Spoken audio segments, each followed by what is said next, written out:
بہت چرچا ان ویڈیوز کا۔ پہلے صرف قائد اعظم محمد علی جناح تھے اور اب نااہل کرنے والے نواز شریف صاحب کے پاؤں میں پڑنے کو تیار ہیں، معافیاں مانگ رہے ہیں۔ تو شیر عبد المروت صاحب گھر کے بھیتی ہیں، لنکا ڈھا رہے ہیں۔ اگر الزام یہ شہباز گل کے اوپر سچا ہے تو پھر بچت عمران خان صاحب کی، لیکن یہ شیر عبد المروت کا الزام ٹھیک ہے غلط ہے؟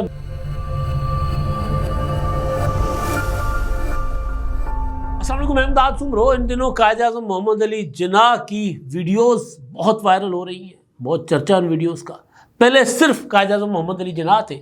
اور اب حضرت علامہ اقبال صاحب کو بھی شامل کر لیا گیا ہے۔ کیا ماجرا ہے، کس طرف سے ویڈیوز آ رہی ہیں، کہاں سے آ رہی ہیں، کیسے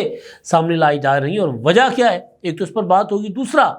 نااہل کرنے والے نواز شریف صاحب کے پاؤں میں پڑنے کو تیار ہیں، معافیاں مانگ رہے ہیں، مگر میاں نواز شریف صاحب معاف کریں گے یا نہیں کریں گے، اس پر بات کریں گے۔ کون معافی مانگ رہا ہے، کس کے ذریعے پیغام پہنچایا گیا نواز شریف صاحب کو اور ادھر سے جواب کیا ہے، یہ بھی آپ کے سامنے رکھوں گا۔ اور ایک اور معاملہ ہے، اس پر پتہ نہیں بات ہو سکتی ہے نہیں ہو سکتی، لیکن معاملہ بہت سنگین ہے، الزامات بہت سنگین ہیں۔ یہ الزامات لگا رہے شیر عبد المروت صاحب، گھر کے بھیتی ہیں، لنکا ڈھا رہے ہیں،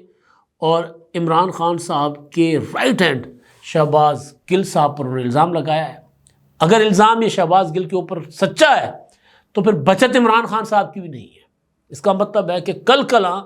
یہی الزام شیر افضل مروت صاحب ثبوتوں کے ساتھ عمران خان کے اوپر بھی لگا سکتے۔ میں نے کہا گھر کے بھیدی ہیں، تو ان سارے معاملات پر بات ہوگی، لیکن آغاز ایک اچھا منصوبہ، ایک اچھا پروجیکٹ شروع کیا ہے حکومت پنجاب نے بھی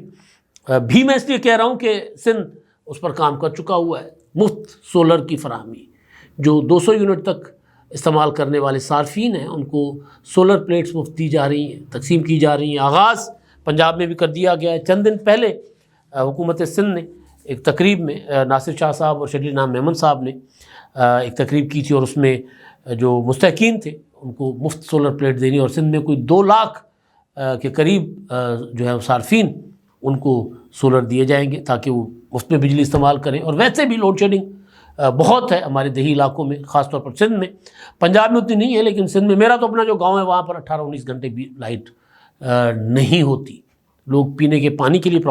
پریشان ہوتے ہیں۔ تو ایک اچھا کام جو حکومتیں کر رہی ہیں تو اس کو سامنے رکھا جانا چاہیے۔ سندھ حکومت کے بعد پنجاب حکومت نے بھی کوئی 94,483 صارفین جو ہیں، جو 200 یونٹ بجلی استعمال کرتے ہیں، ان کو ماہانہ ان کو مفت سولر دینے کا جو پروجیکٹ ہے اس کا آغاز کر دیا گیا ہے انہوں نے، اور جولائی تک تمام یہ جو انسٹالیشنز ہو جائیں گی۔ تو یہ اچھے کام ہیں جو ہونے چاہیے۔ اور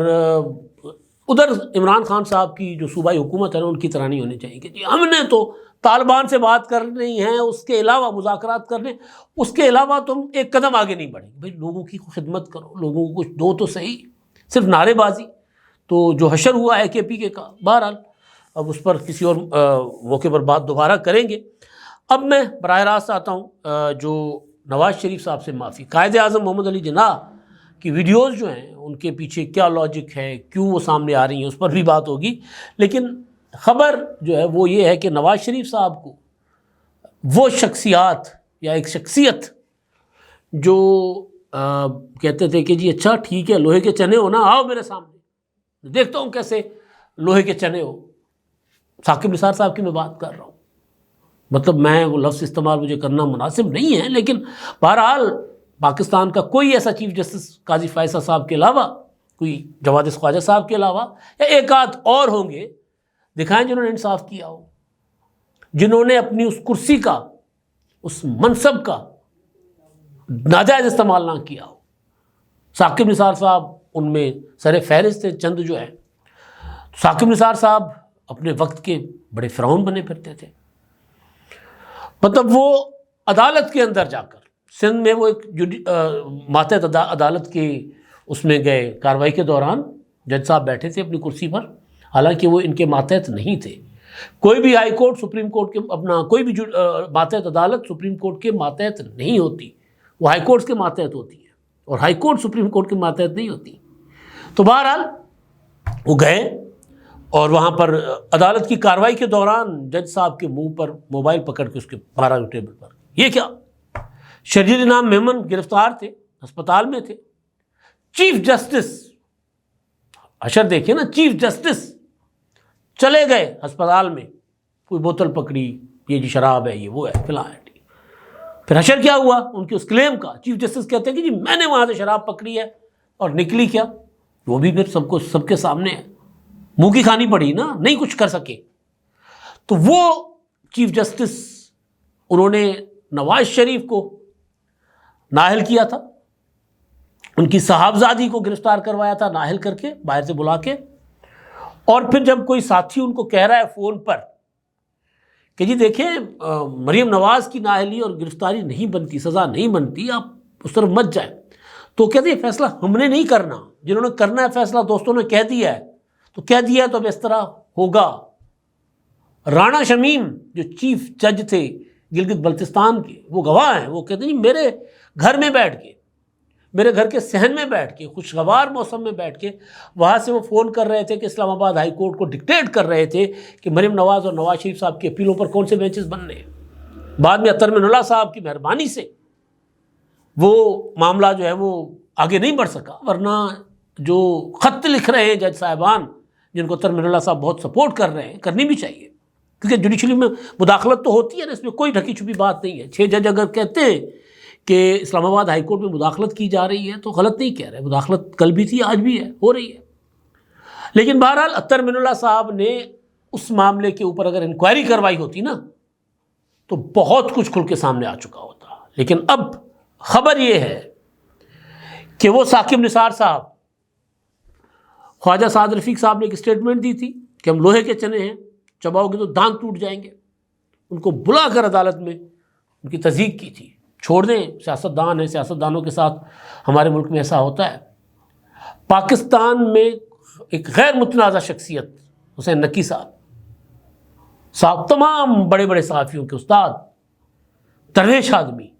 ہیومن رائٹس کے لیے کام کرنے والے، پوری زندگی جو ہے وہ سونپ دینے والے، ان کو بلا کر عدالت میں ان کی تضحیک اور توہین کی ثاقب نثار صاحب نے۔ خبر ہے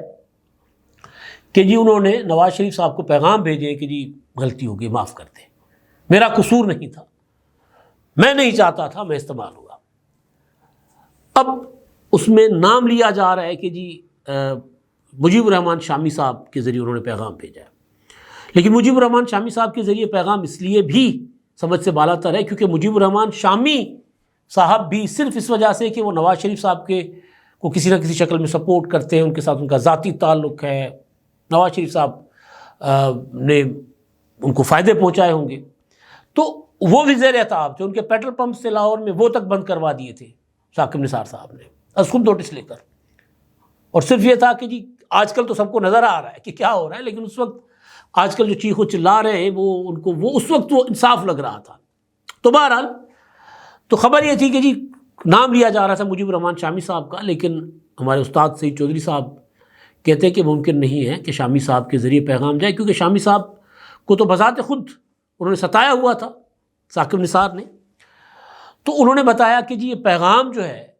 یہ سلمان غنی صاحب پاکستان کے بہت بڑے جرنلسٹ ہیں، نواز شریف صاحب کے ساتھ، شہباز شریف صاحب کے ساتھ ان کے بہت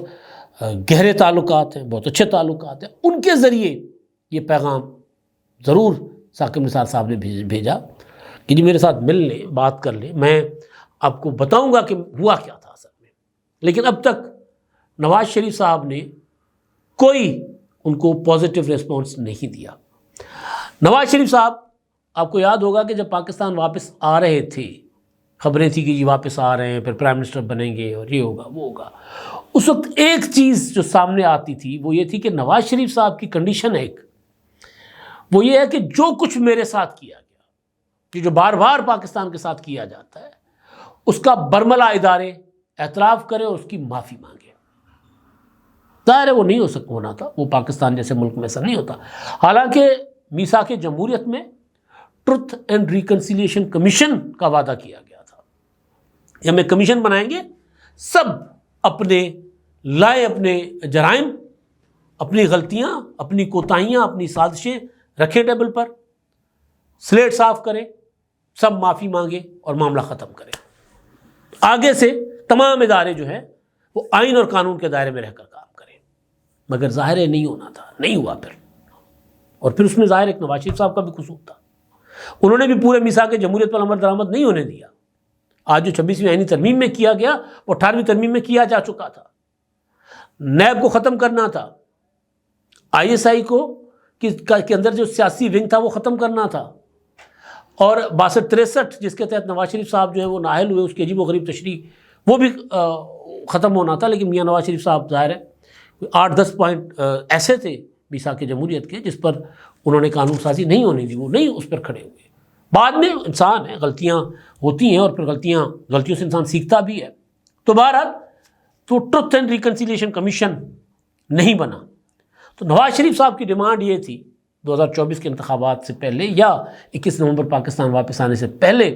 جو مذاکرات جو بات چیت چل رہی تھی کہ یہ مجھ سے معافی مانگے سرعام, اور کہیں کہ آئندہ یہ مداخلت نہیں کریں گے. لیکن خیر اب تو ان کے حق میں ہو رہی ہے نا مداخلت, تو کبھی اچھی لگتی ہے مداخلت, کبھی بری لگتی ہے. مطلب عمران خان کو آزاد عدلیہ وہ چاہیے جو اس کے حق میں فیصلے کرے. صحافت کی آزادی وہ ہے جو عمران خان صاحب کے حق میں ان کے مخالفین کی خواتین تک کے خلاف پروپیگنڈا کیا جائے, وہ آزاد صحافت ہے. لیکن اگر عمران خان کے متعلق سچی خبر بھی دی جائے تو آزاد صحافت نہیں ہے. شیر افضل مروت جو آج کل باتیں کر رہے ہیں اس پر ڈیٹیل میں بات نہیں کر سکتا, اس پر بھی آتا ہوں میں. تو بہرحال اب نواز شریف صاحب کی پہلے ڈیمانڈ تو تھی, فوج سے بھی تھی اور عدلیہ سے بھی تھی, کہ آپ اپنا اعتراف کریں کہ آپ نے غلط کیا اور آپ معافی مانگیں. اب یہ جو خبریں ہیں کہ ثاقب نثار صاحب جو ہیں وہ ترلے منتیں کرتے پھر رہے ہیں, بلکہ سعید چودھری صاحب کی خبر تھی کہ پروجیکٹ عمران خان کے دوران جب یہ کافی ساری چیزیں ہو رہی تھیں اور پھر ثاقب نثار صاحب کے خلاف ان کی آڈیوز بھی آ رہی تھیں, بہت کچھ اور آ رہا تھا, تو انہوں نے اپنے اہل خانہ کو کہا کہ جی مجھ سے تم لوگوں نے بہت غلط کروایا اور میں اب نہیں کر سکتا. یہ عمر بندیال کے متعلق میں نے آپ کو خبر دی تھی, ان کے خاندان کے قریبی بندے نے میرے ایک دوست کو بتایا تھا کہ جب یہ پنجاب کے انتخابات نئی حکومت کروا رہی تھی اور پھر عمران خان صاحب کی ڈیمانڈ تھی کہ توہین عدالت میں وزیر اعظم کو گھر بھیجیں, اور پھر عمر بندیال پر فیملی کے اندر سے پریشر بڑھ رہا تھا کہ جی وزیر اعظم کو توہین عدالت میں بلائیں اور گھر بھیجیں, تو اس پر عمر بندیال نے ہاتھ جوڑ لیے تھے, جی بہت ہو گیا, میں نے بہت آپ کے کہنے پر غلط کام کیے, اب بس ہو گئی ہے میری, مجھے باعزت طریقے سے ریٹائر ہونے دیں. یہ اس وقت کے میرے ویلاگز پڑے ہوئے, یہ بات ہے اپنا مئی 2023 کی, اس سے آس پاس کی بات. تو بہرحال ایک تو یہ خبر آئی سامنے, میں نے آپ کے ساتھ ڈسکس کر لی. دوسری, عمران خان صاحب کے کانوں میں انفیکشن ہے. پمز کے ڈاکٹروں نے ان کا معائنہ کر لیا. خبریں یہ تھی, شور یہ مچ رہا تھا, بلکہ باہر بیٹھے ہوئے شہباز گل صاحب دعویٰ کر رہے تھے کہ جی عمران خان صاحب قید تنہائی میں ہیں, ان کو اذیتیں دی جا رہی ہیں, بشرا بی بی کے ساتھ ظلم ہو رہا ہے, یہ سب عمران خان کو توڑنے کے لیے کیا جا رہا ہے, لیکن عمران خان صاحب نہیں ٹوٹیں گے. ابھی وہ ٹویٹ جو ہے وہ اس کو چند گھنٹے ہی ہوئے تھے تو خبر آ گئی کہ پمز کے ڈاکٹروں نے عمران خان صاحب کا کیا ہے معائنہ اور ان کے معاملات بالکل ٹھیک ہیں. البتہ یہ ضرور جو ان کے فیصل سلطان صاحب ہیں, شوکت خانم کے CEO ہیں, انہوں نے کہا ہے کہ ان کے کانوں میں مسئلہ ہے, پہلے بھی تھا, اور ظاہر ہے وہ جس عمر میں ہیں تو ویسے بھی تو انسان ہی ہے نا, چاہے بچہ ہو, چاہے بڑا ہو, چاہے 75 سال کا ہو, کوئی نہ کوئی مسئلہ تو انسان کو رہتا ہی ہے, بندہ گھر میں ہو یا جیل میں ہو. تو کانوں میں ان کو پرابلم ہے, تو ان کا معائنہ کروا دیا گیا ہے, بلڈ پریشر ٹھیک ہے, دل کے معاملات ٹھیک ہیں, چلنا پھرنا ٹھیک ہے, ہڈیاں ٹھیک ہیں, سارا کچھ ٹھیک ہے. تو یہ جو دعوے تھے کہ وہ قید تنہائی والوں کے 4 ڈاکٹر جو ہے نا وہ جا کر معائنہ نہیں کیا کرتے. اب میں آتا ہوں جی شیر افضل مروت کا دعویٰ اور اس کے بعد قائد اعظم کی ویڈیوز. شیر افضل مروت صاحب نے منصور علی خان صاحب کو انٹرویو دیا ہے, اس میں انہوں نے شہباز گل صاحب کے اوپر الزام لگایا ہے خواتین کو ہراس کرنے کے متعلق, کہ وہ CM ہاؤس میں لا کر خواتین کو استحصال کرتے تھے, ہراس نہیں, ان کا استحصال کرتے تھے, جنسی استحصال کرتے تھے. شہباز گل صاحب اس کا جواب دیں گے, انہوں نے کوئی ایسا ابھی تک جواب نہیں دیا, لیکن شہباز گل صاحب کے اوپر ایک اور الزام بھی ماضی میں رہا ہے, اور وہ یہ کہ ایک کسی یونیورسٹی میں پڑھاتے تھے اور وہاں پر ان کے اوپر جنسی ہراسانی کا الزام لگا تھا, ان کے خلاف درخواست آئی تھی. یہ الزام بھی ان کا پیچھا کر رہا ہے. لیکن یہ شیر افضل مروت کا الزام ٹھیک ہے غلط ہے, میں اس طرف نہیں جا رہا, لیکن جو کچھ عمران خان صاحب کی وزارت عظمیٰ کے دوران وزیر اعظم ہاؤس میں ہوتا رہتا تھا, اور پھر عمران شفقت صاحب نے ایک خبر نکالی تھی کہ ایک نوجوان لڑکی کو پھنسایا گیا تھا پیسوں کے جھانسا دے کر فلور نمبر 5, اور پھر جو کچھ اس کے ساتھ ہوا، فائنلی اس بچی نے خودکشی کر لی تھی۔ تو میں شیر افضل مروت کے الزامات پر نہیں جا رہا، میں وہ عمران شفقت کی اس خبر کے حوالے سے اگر بات کروں تو پھر یہ جو پورا کا پورا ٹولہ تھا، اس میں آپ دیکھیں نا وہ طیبہ گل والا معاملہ، کہ وہ شکایت کرتی ہیں چیئرمین نیب سے جو عمران خان صاحب کے سپورٹر تھے، اور وہ چیئرمین نیب ان کی ویڈیو بناتے ہیں اور وہ ویڈیو عمران خان کے پاس آتی ہے، وہ بھیجتی ہیں، اور پھر عمران خان صاحب اس ویڈیو کے ذریعے چیئرمین نیب جاوید اقبال کو بلیک میل کر کے اپنے مخالفین کے خلاف کام تیز کرواتے ہیں، گرفتاریاں کرواتے ہیں، اور اپنے خلاف جو مقدمات ہوتے ہیں وہ روک دیتے ہیں۔ تو یہ بہرحال سلسلہ پرانا ہے، یہ گروپ تو نہیں میں کہہ سکتا، کہ ٹولہ جو یہ سارا کچھ کرتا تھا۔ اور ریحام خان کی کتاب بہت کچھ بیان کرتی ہے، اور ویسے بھی عمران خان صاحب کے اوپر بہت کچھ لکھا ہوا ہے۔ تو شیر افضل مروت کے الزامات سچا جھوٹ، لیکن بہرحال بہت کچھ ماضی میں ہوتا آ رہا ہے۔ قائد اعظم محمد علی جناح، عمران خان صاحب کو قائد اعظم ثانی ثابت کرنے کی کوشش، پہلے ماضی میں نواز شریف صاحب قائد اعظم ثانی کہلاتے تھے، پھر عمران خان صاحب قائد اعظم ثانی بنے۔ تو عمران خان صاحب کو جب پروجیکٹ عمران خان بن رہا تھا تو قائد اعظم کے ساتھ تصویریں، قائد اعظم عمران خان صاحب کے کندھے پہ ہاتھ رکھ کے عمران خان صاحب صوفے پہ بیٹھے ہوئے، یا قائد اعظم صوفے پہ بیٹھے ہوئے، عمران خان جو ہے وہ ان کے کندھے پہ ہاتھ رکھ کے کھڑے ہوئے، اس طرح کی تصویریں، پھر کچھ ویڈیوز۔ اب آرٹیفیشل انٹیلیجنس کا زمانہ ہے، تو پھر ظاہر ہے آرٹیفیشل انٹیلیجنس صرف استعمال کرنا جو عمران خان کے کی بورڈ واریئرس ہیں یا ان کی جو کاریگر ہیں ان کا حق تو نہیں ہے نا، پھر دوسرے بھی کریں گے۔ اب پہلے ویڈیو آئی آرمی چیف کی قائد اعظم محمد علی جناح کے ساتھ، اور اس میں پھر ویڈیو آتی ہے، اس میں علامہ اقبال صاحب کی بھی انٹری ہوتی ہے۔ پھر ویڈیو آتی ہے ایک اور، قائد اعظم محمد علی جناح، علامہ اقبال اور وزیر اعظم شہباز شریف صاحب وہ افطار ڈنر کر رہے ہیں۔ تو اسی طرح کی ویڈیوز آج کل بہت مارکیٹ میں، اور وہ جو ویڈیو لگانے والے، چلانے والے، بنانے والے کہتے ہیں اچھا صرف تم لوگ بنا سکتے ہو، ہم بھی بنا سکتے ہیں، ہم تمہیں تکلیف پہنچائیں گے، تمہیں تکلیف پہنچے گی اس طرح کی ویڈیوز بنا کے۔ تو بہرحال لگا ہوا ہے کام، کوئی ادھر سے قائد اعظم کو کھینچ رہا ہے، کوئی ادھر سے کھینچ رہا ہے۔ ویسے اصل قائد اعظم تو نوٹوں پر ہوتا ہے، اصل طاقت تو اس کی ہوتی ہے، اور سب اسی کے لیے کام کرتے ہیں، کوئی پاکستان میں بیٹھے ہوں، کوئی باہر بیٹھے ہوں۔ اب تک کے لیے اتنا ہی، اللہ حافظ۔